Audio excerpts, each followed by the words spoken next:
and this is the sequel, part 2, hanging out with our good friend Abbiss in flesh, man. How's it been? How's your reintroduction into the Juggalo world? Man, it's been absolutely positively great. You know, almost like a spiritual experience. Like literally, like everybody has been like showing like nothing but love. Signed hundreds of autographs, done hundreds of photos, hundreds of hugs, and just everything's just been wonderful. It's slanging books like crazy. Yeah, it's good times. Things are going good, man. It ain't too late. Probably too late by the time you see this. But maybe we'll see you guys at Astro 8, because I'm telling you, it's something really special here. Yeah, it is a good event. This is, like we said, 7. And if you haven't been to one, you need to come out. You meet all kinds of great people out here. It's always a good time. We've been up 7 of them, all of them, and it's been a good time. Absolutely. So, like, I know we just had you on the show. If you guys didn't watch the first part of this, go back and watch it and learn some stuff. But I know a lot of people, you know, you did your panel yesterday, which we also have up on our page. And even the host over there, you know, the big elephant in the room, all the psychopathic, you know, drama, if you will, or, you know, speculation. You know, a lot of people thought maybe you coming to Michigan could be a problem. Like, you know what I mean? Like, but it's been like a huge positive response, right? Like, people are just showing love. Like, that's just like people talking on the internet, but in real life, the Juggalos still love you, the family's still here. Yeah, so what you have is a situation where, you know, unfortunately, you know, maybe there needs to be a case study, but the worst of human nature comes out behind the fucking keyboard. I mean, really, not just in this situation, but in many situations of life. Just somebody, you know, behind the fucking keyboard, they just talk the most shit, you know, they can talk behind the keyboard. But none of those people are here. Or if they're here, you know, they're just like, I'm not being that keyboard fucking asshole. I'm gonna be a real fucking person. Like literally, everybody just been like freaking out. Hugs, handshakes, autographs. I gotta get your picture. And just telling stories. It's just been a blast. Absolute blast. It's beautiful. So, I mean, to me, just watching you, the little that we did, and my feelings, obviously, I didn't actually know you back then. But I knew who you were. We didn't know each other. But even though you've been gone for 17 years, just walking up to you, it was no time had passed. Right? That's what I mean. Like, I wasn't. I couldn't even. Like, it's like I forgot. I had amnesia. You were still here. Like nothing changed. You know what I mean? It wasn't. Right. It didn't feel like you were gone. Right, well, you know, I kind of touched on this on our podcast, that, you know, there's some politics in this world, and it is what it is. Like fucking, you know, back in the day, you know, I was like, man, I'd love for the phone to ring, man, I'd love to get a text message, oh my goodness, that looks dope, but it just didn't fucking happen. So, you know, I'm trying to keep everything in the max positive direction, but I mean, you know, and me, just where I'm at politically, fucking, if you make the call and be like blah blah blah, I wanna, you know, be this or be on this or be a part of this, just where I'm at, that's just buster shit. You know, I just don't roll like that. So, you know, I just had to wait. But fucking for Astro 7, man, my fucking emails, my text messages, my phone calls, man, the guys was just lighting me up. Primarily George and Big Mike. And I would apologize to Big Mike. His nickname is not truly Big Mike. I call him Big Mike. I don't know if he approves of such a name. Big Mike, if you're watching, I sincerely apologize if you got approved of the name Big Mike. But I feel it suits you. I mean, does he go by anything else? Just Whitaker. Yeah, Whitaker. I call him Mikey. Shout out to Whitaker. Yeah, shout out. He's a great guy. Hard worker too. Yeah, so yeah, he schools this kind. Yeah, absolutely.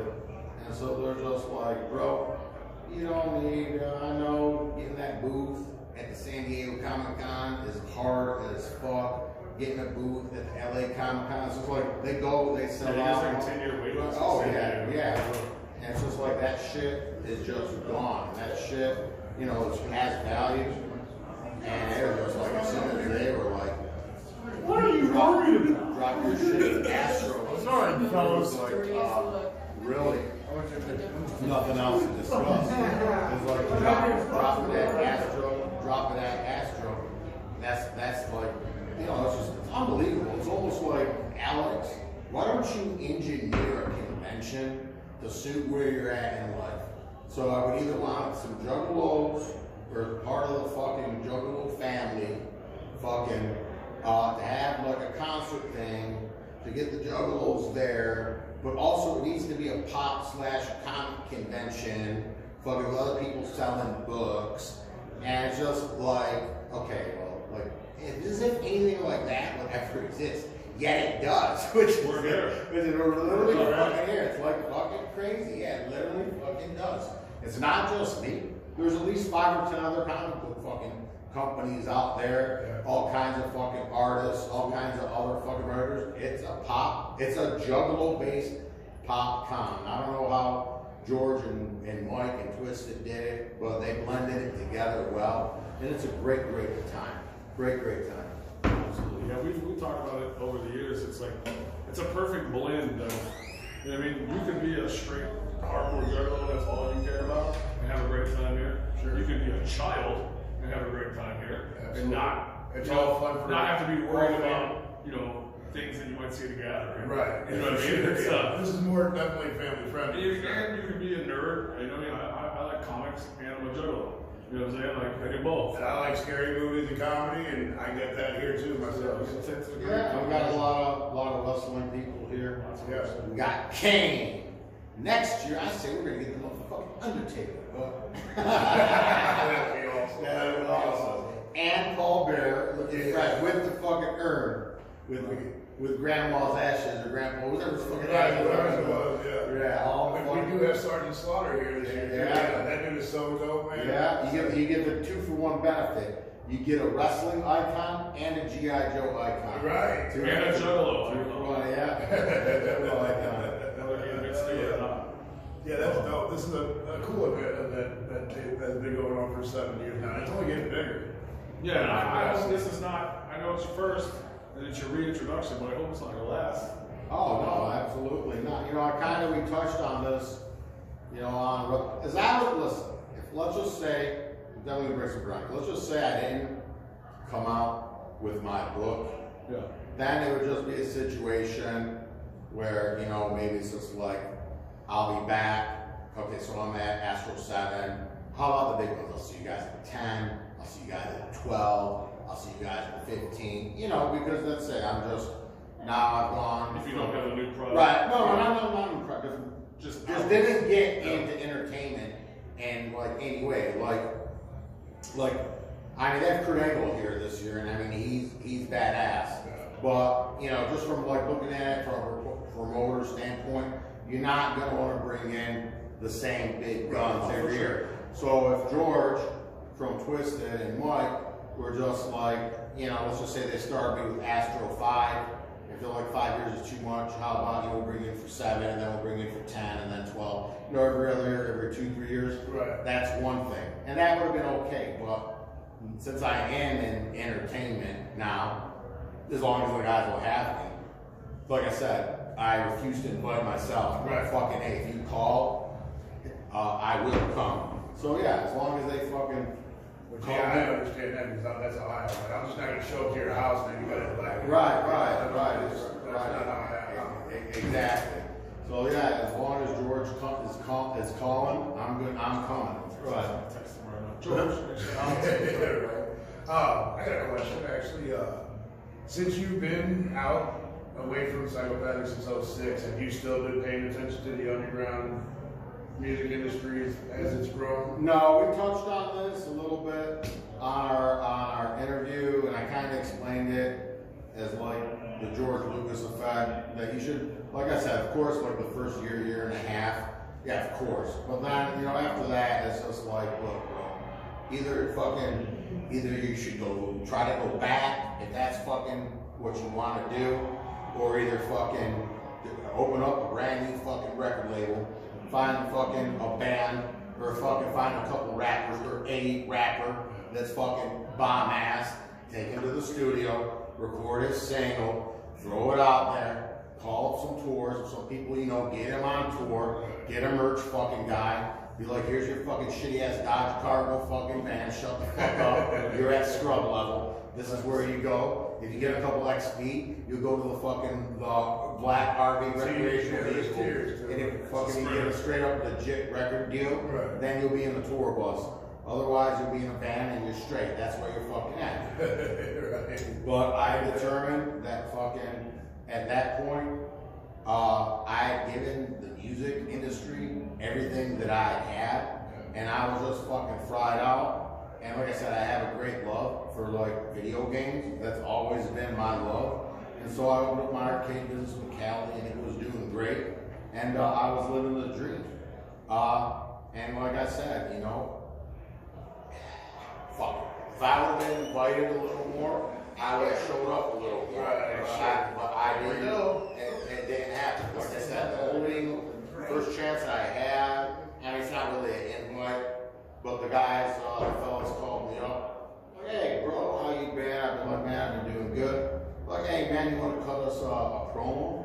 It's just like for this, you know, pay-per-view event we got. Things are like shutting down and stuff, and you know, it'd be really cool. We appreciate it. So, you know, I did it. Mind blowing. I remember that. Yeah, right. We were on there too. We had a little thing on there. Right on. Yeah, so, anyway, so all that was just, you know, good shit. But yeah, it's just like, so like I said, maybe in an alternative universe, it would have been like, it wouldn't have been every year. Right. You know, it would have just been like a, not even like an annual event, but like a special annual event.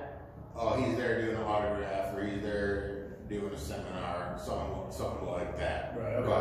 But for the big ones. Yeah. Right. Yeah, but otherwise, you know, if you're out of it, you know, you're out of it. So it's kind of like you I'm kind of done with that, retired, and it probably felt good, you know, missed it for the first couple, you know, maybe couple of years or whatever. Well, the train has to switch tracks. It's like an ex-wife or an ex-girlfriend. Right. Great relationship. Just move on. Yeah. I'm over here now. Right. It's just, well, you know, it's just like, look, bro. Look, if I'm in a partnership with somebody, I gotta be fair. Like, if I'm a workaholic. If I'm not gonna work 50, 60, 70 fucking hours a week, if I'm fried, I'm fried. You know what I'm saying? For sure. And the original terms were like, you know, we're gonna do these fucking 6 fucking albums, you know, and we did them, and that was fucking super fun. And it was just my era of listening. Yeah, for sure. Like, that's where I started. I started with the whole Little Box, 94, I think it was. That's what that's all about. You know, but I mean, it's just like, you know, I know what you guys see from your end, but from my end, on the management end, it's just like the guys, you know, record the album and they hand it in, and then you get it mastered, and then someone does the graphics design, and then you have the photo shoot, and then you sit there and argue fucking for a week what the single fucking should be, and then you record the video. And oh, this video's fucked up. Okay, well, fucking hey, we just burned 100 fucking grand. Okay, well, the video's ass. Okay, so now you burn another fucking 100 grand. It's like, all right, is this album gonna recoup? And then finally, how we're gonna promote it? And you put together your best fucking promotional plan, and you stack everything fucking up. Now, guys, I'll give you the best metaphor.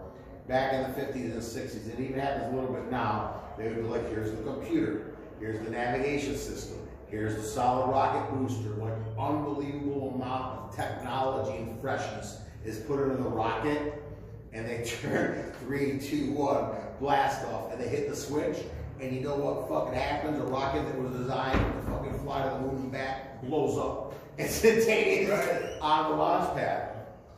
And then some of those records boom, and some of those fucking records fucking flop. And when they flop, one, not only do you lose your fucking ass, But two, it's like a gut punch. It's like fucking A, bro. Yeah, when you see that money that you just spent out and it's the time. Yeah, it's time, just like money. it's got a year and a half setting up this fucking record, and it fucking didn't do good. Yeah. So you know, you go through that. For luckily, all Joker's cards did good, but I mean, we had many other groups and many other fucking albums.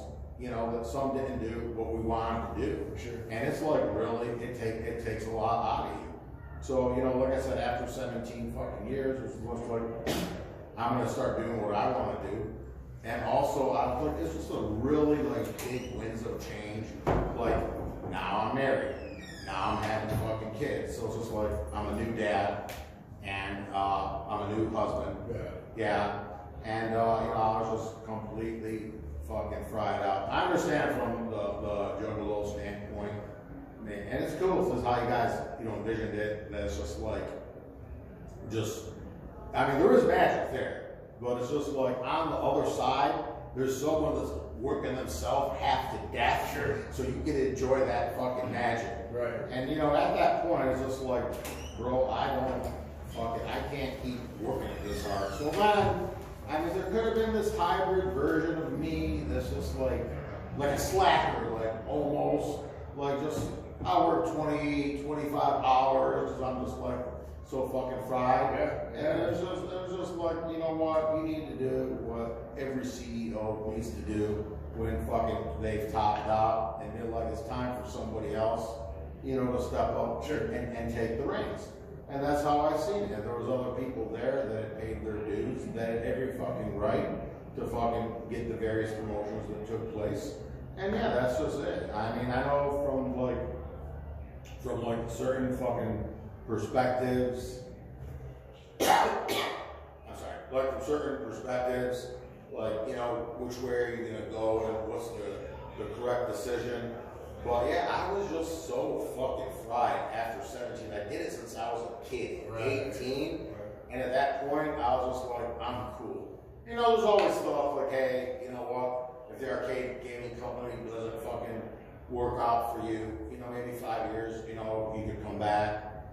But, you know, it's not that fucking easy. I don't know if anybody's out there married with fucking kids. When you tell the missus, we want to move to a different state, I want to switch professions, and then the worst part is we need to pull the kids out of school and into a new fucking school. Yeah, I mean, you know, you sometimes get a lot of flack, you know. I mean, it never came to that, but I'm just giving you like scenarios that could have come up. Like the saying is, what, happy wife, happy life? Bro, we could go on. We're talking about female nature. We could go on a completely different podcast, but I would want to make sure that the stream only goes to the fellas. That's the only way they can what I got to fucking say. Right. Hey, man, fuck that. Strike that, bro. I got a lot of girls buying my book. I love you, ladies.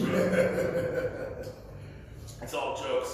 Yes. And kind of what you're saying, it's like, not only did you work your ass off and do all that, it wasn't even your dream to begin with. It was, right? It was someone else. I mean, obviously you loved it, enjoyed it. It became a passion because you even did, you know, Acid Smash and you know, all this stuff with Breed and like, you know, you were trying other avenues, so obviously it became bigger than you, but in the beginning it was your homie's dreams. You were just helping, right? Well, not everybody, you know, gets to live their dream, and I can like understand that. So I mean, it's very possible that, you know, if Psychopathic didn't go that well, that then in that case I'm going to try to live my dream, but I wouldn't have the management skills, you know, to do what I need to do. But I did pick up a lot of good, you know, business skills and management skills that translated, basically, honestly, they've translated into everything that I've done. It's like, yeah, like I don't know shit about like car parts or fixing a fucking car, but yeah, I know, you know, a lot about, or at least I think I know some about like fucking, you know, making comic books, right? And also, you know, other stuff of that nature, more entertainment stuff. And honestly, in the arcade gaming business, I mean, you know, it's kind of like similar, kind of the same. It's still entertainment, Sure. Right? It's still fucking entertainment, yeah. Absolutely. And so kind of touching on what we were talking earlier, like your you know, obviously you weren't paying attention to what was going on in the Juggalo world, but now that you're reintroducing yourself to the Juggalo world, you know, it's been announced for a while you're going to be here. I know you've been in town back in Detroit for like a week. I saw you hanging out with Keegan. Right. Shout out to Keegan. I was like, that's awesome. What have you learned? Like, is there a lot of overwhelming, like, holy shit, all this stuff happened while I was gone, or like new things that you're like, oh, that's fresh, or I can't believe this happened? Is there anything like that happening? I mean, honestly, the main thing is just the unlimited, like love. It was almost like Dad's best. I said that too. Like, I'm sure later we got off the interview with you. I said something like, Daddy's back, bro. Right. You know, we had to make a little promo. It's like, Daddy's back. I mean, people have been like, you know, the company, they're like, Alex, I held on to this picture of you for 20 fucking years, and now my dream is gonna come true. You're gonna sign it. Like, I came to Astro just because you were gonna be here. I was gonna skip this year. I was gonna go 6 and 8, but when I found out you were here, I was like, this picture is getting signed. That's awesome. Yeah, and honestly, there's a lot of people that we've even talked to that said, I really just came here to see Alex. Right. I'm like, that's dope. I mean, and of course, there's a lot of dope other people here, but my main reason being here is to meet Alex. I always wanted to meet the guy. And I heard you got a picture with longtime fans that probably been down as long as we have when you first stepped in the picture, or been in the picture that introduced us to the such a psychopathic. They finally got their dream picture with you. Because I know you back then, you weren't doing a whole lot of photos with people. You were kind of behind the scenes a little bit. Yeah, again, back to what I was getting at, like, you know, the juggalos enjoy the magic. Then on the other end of that magic is all this blood, sweat, and tears. Like, I've had people be like, fucking, you know, hey, at this gathering, I ran into Alex, and, you know, he was actually a bit of a dick. Well, you know what that is? You're running the gathering, fucking, there's an emergency. Yeah. You're just like, hey, bro, stop. Let me get an autograph. Hey, bro, stop. Let me get my picture with you. Right. It's just like, I can't.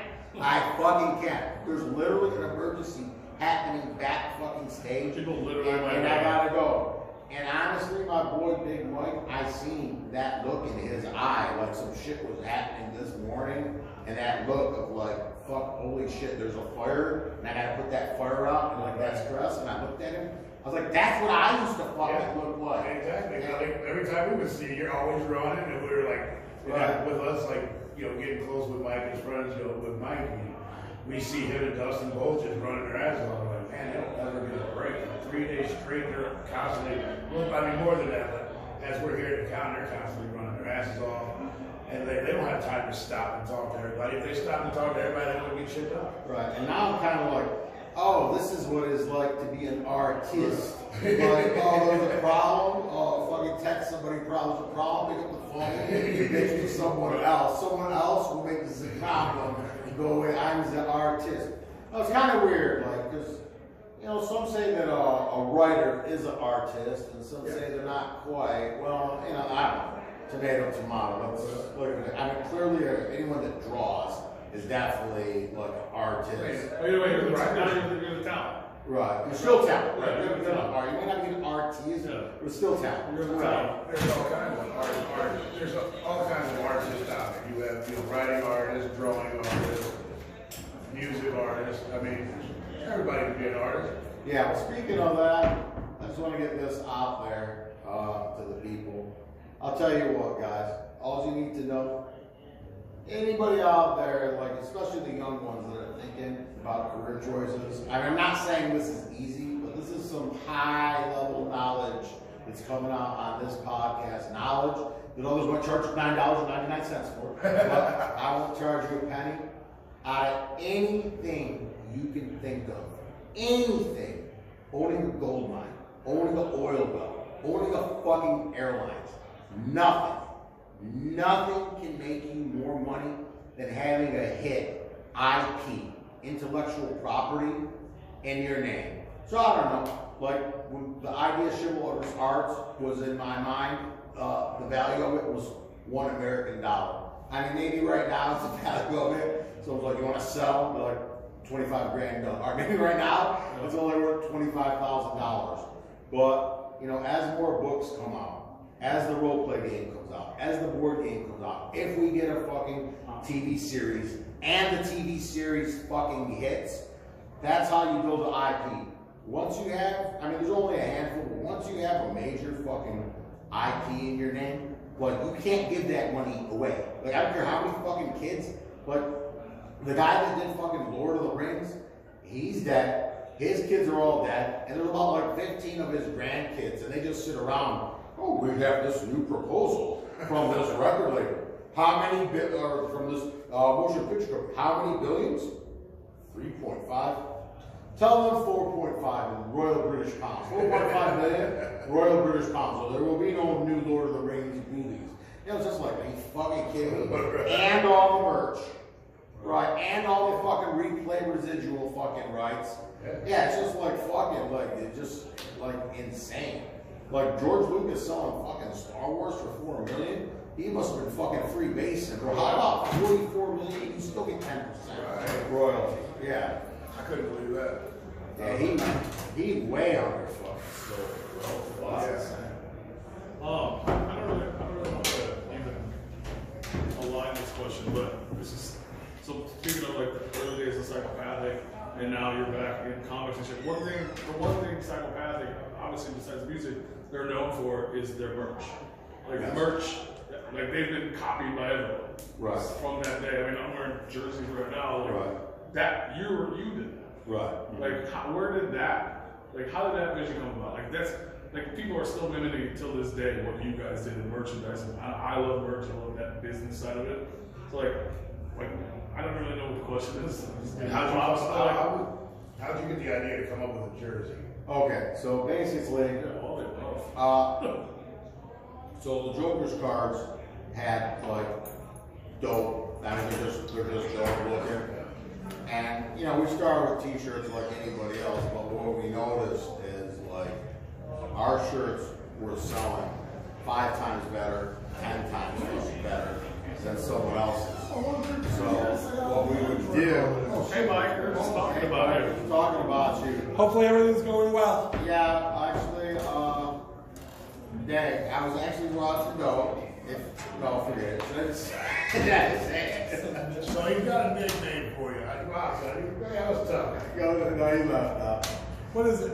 Big Mike. Is Big Mike? Of course it is. Oh, it's good? Okay, I'm good with cool. Alright. I'm good with that. Otherwise, I've said nothing but good things. Oh my goodness. He just showed You up. guys can't see on camera. Big Boy can just show. Don't no one say what the tactics are. He just showed some very, very high level advanced tactics for ninjas. It's the same way I used to sneak in ICP. Yeah. That's a class 4 felony. Or the ticket pass. Right. Yeah. Go in and get their buddies. We'll leave it like that too, going in. Yeah, anyway, okay, I'm completely lost up. Yeah, Merch. So we seen that, you know, the shirts were selling good. So I guess if you start off, if you have a good logo, then fuck it doesn't matter. Whenever you put that good logo on, you put it on hats, you put it on jerseys. Right. So the Action Man, the Cardinal Karn, Dream Master, Roblox. Yeah, so as long as fucking I guess the bottom line is if you start with a good art or good logo, that shit will fucking sell itself. Yeah. And then the charms, how did the charms come about? Because those actually became like a pretty damn big hit. Like, fuck a shirt, I'm getting a charm. You know, a lot of people decided, like, I'm dumping all my money into a charm this year. Because, there was, like, back in that era, like the No Limit record thing was, like, fucking, like, everywhere. And there was, like, Death Row, everybody was just fucking had those fucking things. I So think it was like, we're jumping in. I think this is me speaking for you. I think you guys were so fucking cool. You, Joe, Joey, Jamie, and Paul, and it was, you know what I mean? Like, you guys were larger than life, and you ran the business as Dons. Right. The Don thing was a big deal to us as fans. But you guys all had Don charms. Yeah. Right. So then it was like, we want our own charms. Obviously, you're not going to sell us diamond encrusted kids. You know what I mean? So this is the look of stress. God damn it! You guys have no idea how much stress this is happening off camera. But yeah, it was. So that, yeah, you guys missed it, but these two will testify. That is why if you ran to the AA at a gathering, you would have been like, man, he's like kind of like a feisty dick. Right. It's because fucking when you're dealing with bones, you just don't have time for the nice read. But I'll tell you what, at this Astro, I didn't have to worry about no bones. I crossed all T's, dotted all I's, and nothing but a good time. Anybody that wanted a photograph, got it. Everyone that wanted an autograph, got it. Everyone that wanted a hug, got it. If you were a hot female, you got 2 hugs. If you're super hot, you might, no. Let's cut that. No. I'm just kidding. You got a hug and a handshake. Yeah, you got a hug and a handshake. And I don't know how you off with that fresh ass shirt on. I don't need no charges, bro. My man's just over here blinking. Yes, that's He's an artist. He's relaxing. He's got a Right. shirt on. like that's This got is to the be new nice Alex. for you. Well, Like, the guy was like, man, fucking, you know, so I was doing my autograph today with Twiztid. They was like, man, we on some Green Book 20th anniversary shit. I was like, I got the shirt. nice. So I don't know how much time we have. You know, there's probably a line out there in this booth, so we don't want to keep it too long. But after our first interview, a lot of people, everybody wants juicy stuff or whatever. I don't want any juicy stuff, but I do have a question. I don't know if you have any thoughts or not on this situation, but so we're turning to the Juggalo scene, learning about things that have happened. What did you think and or hear about the split? So, this is the honest truth. Like, so when I started talking with the guys, Paul and Jamie and George, I was just like, it was just really, really good vibe. George, it's okay. And that's just something that, I mean, obviously they know, but I legitimately didn't care to go down that route. Like, if they ever wanted to, like, hey, you know, do you have any feelings on this? We want to talk to you about this. Then, of course, I'd love to listen. Okay. But, you know, it's just like, you know, I told you earlier, like, I see some fresh event. If you're like, I'm not gonna fucking bring myself to call to get on there. But I'd be kind of fresh if I was to receive the call. Sure. It was the same thing. I mean, I wouldn't mind having that fucking knowledge. But even if I had, I'd be like, yes, I know, but I've been sworn to secrecy, so I'm not gonna tell. But they didn't offer the knowledge, and I just wasn't gonna be a fucking fanboy and ask for the fucking knowledge. So, like, I legitimately don't know. But I'm gonna put your ass on the fucking spot because I seen two men with knowledges. I seen Big Mike, and that's copywritten, and that name he approves of, so I can call him that. And I seen George just go out that door. So you can do a follow-up with them, because I bet your ass they got the story. I don't have it. We actually talked to George about that. Okay. But I was just thinking, like, you know, you were a part of it. I mean, there was 5 people in the beginning. Yes. There was 5 of you. I mean, Right. you didn't rap, but you might as well have been the 5th member of Lotus. Right. Like, that was your child as much as it was theirs. Right. So to come back and see that there was a divorce in the family, that would be heartbreaking. You know what I mean? I'm not asking like what your opinions on. I'm just saying like you come back into a world that was so beautiful. Well, and you then know what, bro, all I can say is, sad. listen, you can only control what you can control. Yeah. I've said this before, I've said this again. Here's the hate knob. Bro, let's all turn it down to 0. Please. Right. Here's the love knob, all the way up to a 10. Here's the Juggalo community knob, all the way up to a 10. That's it, bro. I'm extending the fucking olive branch, and you know, like I said, we'll see what happens. Probably nothing, but you know, just I've tried to do what I can. I try to fucking make amends, but there's issues that I do not know about. For sure. And if I don't, you know, that's just what I can't control things that That's you why I can't don't control. understand why we have all this hate. Like, nobody knows what they got into. I mean, some of it's kind of come out a little bit, but we don't know what's 100. You know, so you can't just speculate, oh, well, they're pissed off at them and they did this to them, so I'm going to take their side. I don't choose sides. That's doesn't matter. Like, we're all family. I grew up, you all call us family. Like, this is family. We're not going anywhere. Blah, blah, blah. Brothers fight. I understand that. brothers sometimes distance themselves and they don't talk, or they say harsh things to one another. So that's where I'm at. I'm like, I'll still listen. You're still my brother. We're still family, however you want to look at it.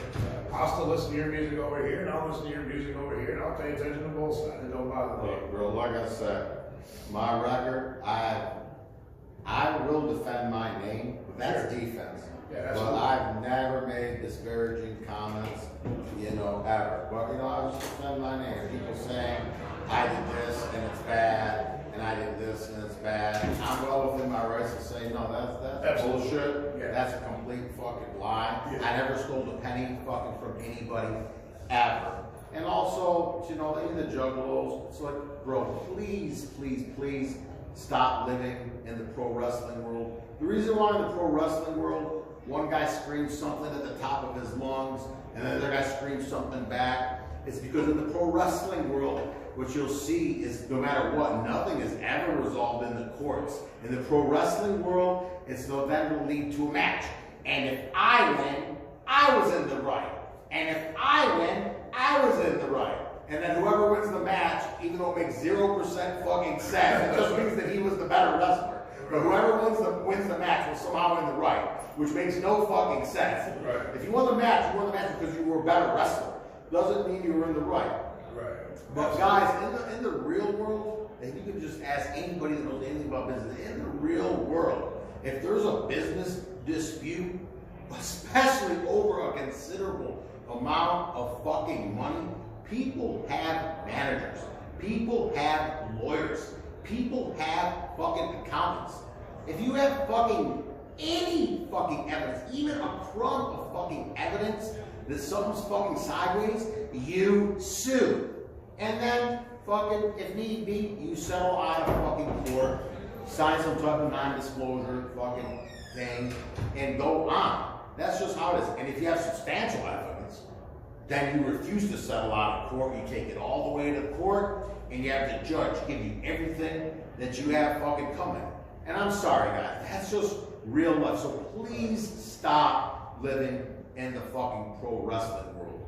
Just somebody screaming something like a fucking pro wrestler, that does work in the pro wrestling world. Sure. Like, when Vince McMahon is like, I own WCW, and then Shane McMahon is like, haha, the contract says McMahon, but it says Shane McMahon. Okay, fair. And then the next day, Monday morning at 9 a.m., there'll be an injunction, and then nobody will fucking own it, and then in about 2 years it'll go to court, and a real judge or potential real jury will see who owns WCW. Right. But in the pro wrestling world, at WrestleMania, we're going to figure out who really owns WCW. And Vince is going to get his team of 5 wrestlers together all fresh. And Shane is going to get his team of 5 wrestlers together all fresh. And I mean, it is fresh for wrestling. Yeah. But folks, please understand in the real world, nothing like that would ever fucking happen. No.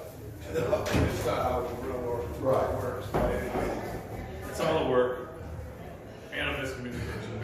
But hopefully, people, obviously you're out here spreading positivity. All the people here attending are positive. We try to remain positive as well. There's a lot of people out